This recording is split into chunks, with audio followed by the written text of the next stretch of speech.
Karol Markowicz joins us now. Karol, do you in fact remember that fantastic song about the Tootsie Roll?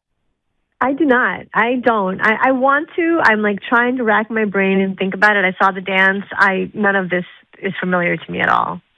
Wow. I am Yeah. on an island here that I was not expecting to be. I thought you were going to tell me that, that this was a very famous dance in the early 90s. Was but all it? right. Well, I thought so. But, then again, apparently no one in the studio in New York even knew it. They thought I was like having a Biden moment or Messing something. with I was just them. talking Yeah. nonsense. So turns out there is a Tootsie Roll song. And I got to say, when that funky beat came on, my moves started grooving? My moves and grooves started to get going over here. All right, Karol Markowicz, you, like me, we're in a weird position here, Karol. Let's be honest about this, okay? Because we're going to talk about New York City with a lot of native knowledge of New York, having both lived there between the two of us for like 60 years. I mean, a very long time between the two of us. And yet, some of our New York area listeners will point out we now both live in South Florida. So That's there's right. that. I wanted to get that out there as we express our love for New York. This Mamdani situation, 30,000-foot view. What do you see happening? Where are you on all this? I'm holding out hope that Andrew Cuomo is going to beat him. That's where we are right now. I mean, Andrew Cuomo is why I live in Florida. And so there's some irony to the fact that if I were in New York right now, I would be voting for Andrew Cuomo, crazy as that is. But I think Mamdani runs away with this. I think New York is a very blue city. It's an off-year election. Donald Trump is president. All of these factors are going to play into the Democratic candidate winning, as usual. The only difference is this Democratic candidate is really far left. He is a self-proclaimed socialist. I would call him a communist. He wants government-run grocery stores. He wants government to take over private buildings. I mean, he is really far left. I hope that he loses. Let's start with that. I don't think that's happening, though. And then if he wins, I hope that he's unable to implement his policies, which seems likely. I don't think he's going to be able to do many of the things he wants to do. I root for New York to turn it around, but every day they move further away from the great place that it used to be. People always say to me, like, well, why did you take so long to leave New York? And I say, it was amazing. It was so great. It was so safe. It was so clean. It was in such good shape during the Bloomberg years that it took Bill de Blasio several years to destroy that. And that's where New York is right now. Now, first and foremost, I think I identify with the neighborhood that I grew up in. And I went to St. David's and Regis. So I identify with the Upper East Side. Like, that's my... If I had to pick my home neighborhood in New York, I'm an Upper East Side guy at heart. And there was always, I think that was the Upper East Side when was it Joe Lota ran back years ago. I'm trying to remember now. It was Staten Island and the Upper East Side were like two of the only places that were red in that election. So the Upper East Side has had a little tinge of sanity that's, I think, gotten less and less with time. You're Park Slope person, right? No, Buck Sexton, how dare you? I am a South Brooklyn person. And if you look at the map of Brooklyn, South Brooklyn is like a red enclave. I mean, Donald Trump won South Brooklyn. And I was born in the Soviet Union. I grew up in we called it the Russian community in Brooklyn, even though a lot of us are not Russian. That community is super conservative. And I lived in Park Slope towards the end of my stay in New York. She throws that in there at the end like I'm a crazy person. I'm sorry. You only most I recently were a Park Slope person. Yeah, and look, Park Slope is, for anybody listening who doesn't know, it's a super left area that it's crazy that we live there at all, but it went down the tubes. Yeah. Would you agree? I think if you're trying to pick, I think Upper West Side and Park Slope, probably two of the bluest of all of the five boroughs, right? I mean, I would say Park Slope's even bluer. It's even further left. I mean, they're both very Democrat, but when I moved to Park Slope from the Upper West Side, actually, what I found was, like, on the Upper West Side, if they want to build a homeless shelter, all the liberal Upper West Siders like, no, I don't want a homeless shelter in my block. In Park Slope, they wouldn't do that. They would say, look, obviously we need a homeless shelter, but, we're just worried about the carbon footprint and, like, the transportation issues around it. Like, they would completely completely sandbag the conversation and make it something else entirely. So that's the difference, I think, between liberalism and leftism. So I want you to take us into the mentality here a little bit, because you lived around this and you know these people and you're still in contact with the ultra deep blue elements of New York City. The people with $3 to $6 million townhouses in and around the Park Slope area who are going to vote for Mamdani.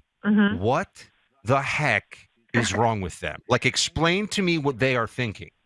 Well, they're the same people who had the defund police signs in their windows in 2020. And that's the kind of thing that pushed us out. We couldn't live with that hypocrisy. And these people, they think that they're socialist warriors, and they think that when they say eat the rich, they don't mean them somehow. So you have like Billie Eilish, for example, talking yesterday or 2 days ago about how billionaires shouldn't exist, but she's a multimillionaire. Who does she think is next after they get rid of the billionaires? Yeah, these people don't think it applies to them. I think that they are, safely ensconced from the surrounding area, and they don't worry about there being no police, for example. They think, I'll just get private security if I have to. It's another level of just insanity over there. Now, another part of this, you're Jewish.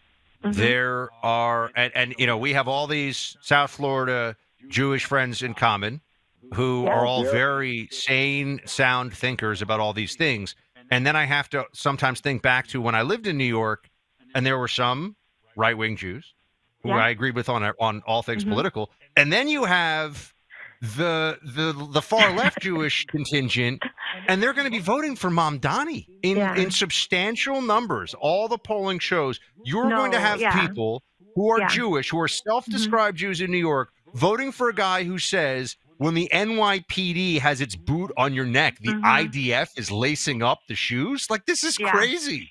The thing is, okay, so there's two things about that. One, you can say you're Jewish even if you're totally not Jewish. If you have one Jewish relative somewhere down the line and it happens to be on your mom's side, you can say you're Jewish. And that's what a lot of these people do. They don't do anything that makes them Jewish. They think that bagel and cream cheese is Jewish.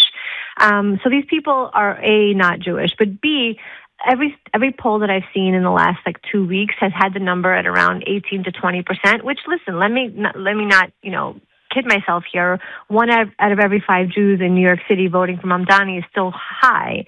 But look, 20% of Jews voting for the Democrat and 80% not voting for the Democrat is actually a huge shift for the Jewish community. And Donald Trump got somewhere in the 40% of Jewish vote.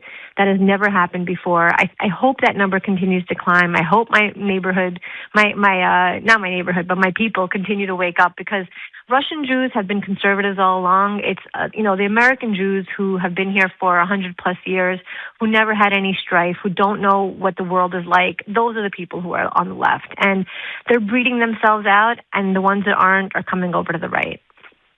Speaking to Karol Markowicz, her show is on the Clay and Buck Podcast Network. Go check out the Karol Markowicz Show, and also Normally, which she co-hosts with Mary Catherine Ham. Great to listen to over this weekend. What are some of the things on the most recent Normally podcast? Well, Mary Catherine and I are talking about all the things that are in the news. We cover Tucker and Fuentes. We get into the shutdown. All the news that you're hearing, Mary Catherine and I are on it on Normally. We talk Bill Gates, saying that climate change is no longer a big issue. Thanks so much for that, Bill, after destroying so many lives along the way. We cover all that with humor. Can I tell you, I had a friend in New York, an older guy I used to play tennis with, very, very wealthy guy. And he was, I would say, a Democrat, but like a reasonable Democrat. And one day we got crossing, on the tennis court. We're waiting to switch sides. We're sitting down on the bench. And I started talking to him, and he asked me about climate change. And I just did my usual thing. I've been the same since I was 12, right? So I just launched into my thing. This is 20 years ago. I'm like, it's absurd. We're not all going to melt. The polar bears aren't drowning. No one actually believes this. Yeah. No one's getting a deal on Martha's Vineyard real estate because it's all going to be underwater. This is all garbage. He thought, and he had heard all my other right-wing stuff. He thought I was nuts. He actually was are you, it really unsettled him. Yeah. Do those people who think that way now that one of the high priests of this total delusion, Bill Gates, is like, yeah, it's actually not that big of a deal. Barack Obama gave a speech at the Coast Guard Academy saying it was the biggest national security threat we faced, Karol, climate change. Do we get any apologies from these people for being idiots? Like, how does this go? Right. It's exactly. We don't get any apologies from these people. They just get to walk back their ridiculous comments, and we're all supposed to take it.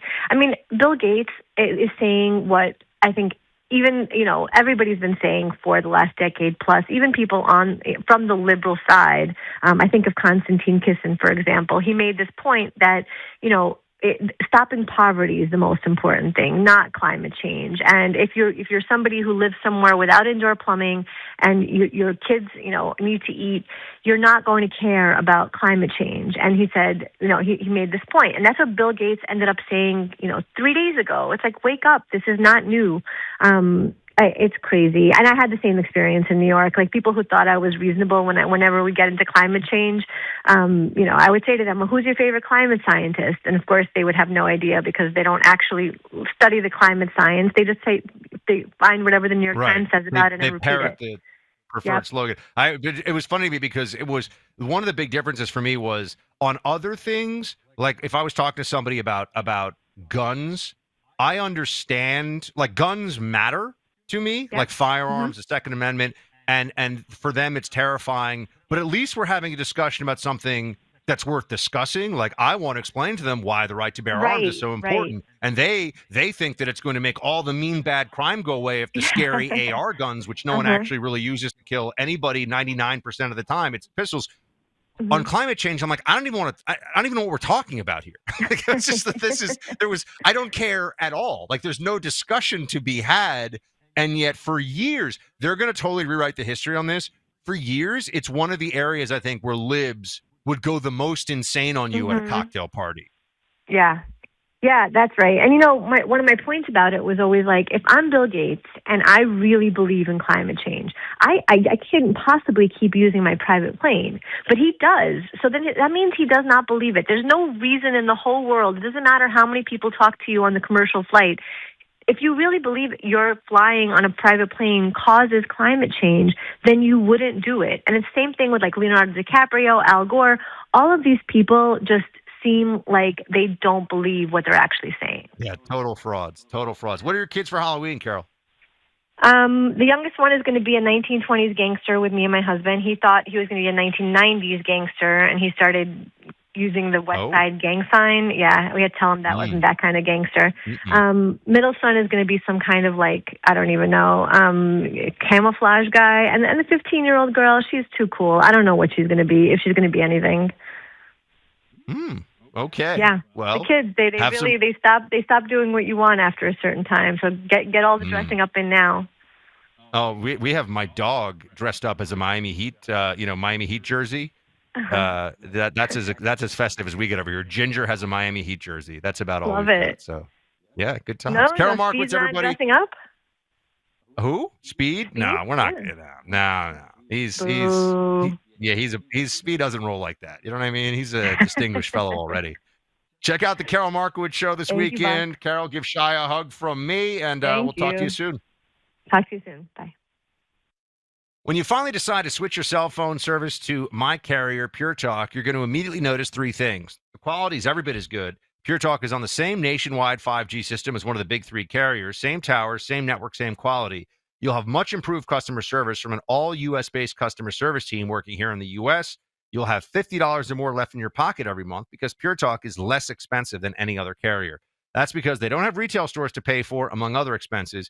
You get the savings, and that starts on day one. $25 a month with Pure Talk gives you unlimited talk, text, and plenty of data. Plus, right now, they'll take an additional 50% off your first month. And if you own a business and transfer your lines, you could be saving even more. Dial pound 250 and say the keywords Clay and Buck, and Pure Talk's U.S. customer service team will switch you over in as little as 10 minutes, plus save 50% off your first month. Dial pound 250, say Clay and Buck to switch to America's wireless company, Pure Talk.